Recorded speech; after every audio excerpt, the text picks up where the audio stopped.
আমরা দেখছি যে যে কোনো সমস্যা উঠতেছে, সমস্যার ব্যাপারে আমাদের মাননীয় প্রধানমন্ত্রী একটাই সমাধান দিচ্ছেন, কার্ড।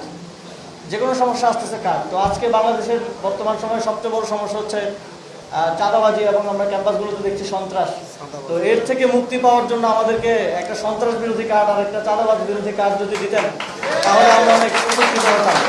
আজকে আমাদের জাতীয় নাগরিক পার্টির ঢাকা মহানগর দক্ষিণের যে নবগঠিত কমিটি, নবনির্বাচিত কমিটি, সেই কমিটির সংবর্ধনা অনুষ্ঠানে উপস্থিত হওয়ার জন্য সকল নেতাকর্মী এবং সাংবাদিক বন্ধুদেরকে ধন্যবাদ জানাচ্ছি।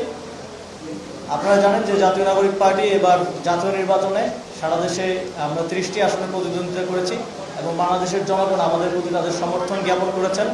অনেক কারচুপি এবং অনেক ধরনের অনেক জায়গায় ভোটের গণনার ক্ষেত্রে কারচুপির ফলেও আমাদের 6 জন প্রার্থী এমপি হিসেবে নির্বাচিত হয়েছেন, এবং আমরা প্রায় গড়ে 80,000 করে প্রত্যেকটি আসনে আমরা ভোট পেয়েছি, জনগণের ভালোবাসা আমরা পেয়েছি। সেই জায়গা থেকে জাতীয় নাগরিক পার্টি দেশের প্রতি, জাতির প্রতি তাদের যে দায়িত্ব এবং কর্তব্য এবং কমিটমেন্ট, তা বাস্তবায়নের জন্য একই সাথে সংসদে এবং রাজপথে তাদের জোরালো ভূমিকা রেখে যাচ্ছে, এবং সামনের দিনেও আমরা সেটা অব্যাহত রাখবো।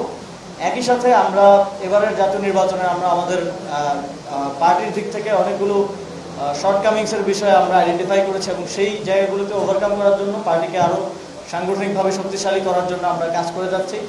এবং আমরা সবসময় দেখি যে যখন কোনো দল বিরোধী দলে চলে যায় তখন তাদের থেকে মানুষজন ছুটে যায়, মানুষজন অন্য দলের দিকে চলে যায়। কিন্তু আমরা প্রথমবার বোধহয় বাংলাদেশে দেখছি যে অফিসিয়ালি বিরোধী দল হওয়ার পরে সারা দেশ থেকে বিভিন্ন সিভিল সোসাইটির প্রতিনিধি বলেন, তারপরে রাজনৈতিক ব্যক্তিবৃন্দ বলেন, এবং অনেকেই জাতীয় নাগরিক পার্টিতে এসে নতুন করে যুক্ত হচ্ছেন। এটা আমাদের জন্য অনুপ্রেরণা, এবং আমরা মনে করছি বাংলাদেশের মানুষের প্রতি আমাদের যে কমিটমেন্ট, যেটা জুলাই গণঅভ্যুত্থানের মধ্য দিয়ে আমরা রেখেছিলাম, তা আমরা যথাযথভাবে পালন করতে পারছি বলেই সারা দেশ থেকে আবার নতুন করে এনসিপির এক ধরনের জোয়ার শুরু হয়েছে। এবং জেলা উপজেলা পর্যায়ে বিভিন্ন পর্যায়ের যারা প্রথিতযশা রাজনীতিবিদ আছেন, যারা সিভিল সোসাইটির গুরুত্বপূর্ণ পার্সোনাল আছেন, যারা ওয়েলফেয়ার করে থাকেন সামাজিকভাবে, সবাই জাতীয় নাগরিক পার্টির সাথে যোগাযোগ করছেন।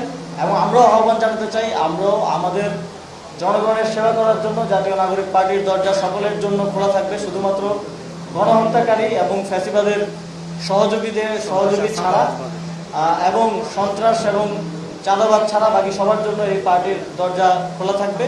এবং আমরা আপনাদেরকে আমাদের পার্টিতে একটি নতুন বাংলাদেশ, সুন্দর বাংলাদেশ বিনির্মাণের জন্য আহ্বান জানাতে চাই। আমরা একটা নির্বাচনের পরে দেখছি, নির্বাচনের আগে আমরা শুনতাম যে নির্বাচন হলেই সব সমস্যা নাকি সমাধান হয়ে যাবে, কিন্তু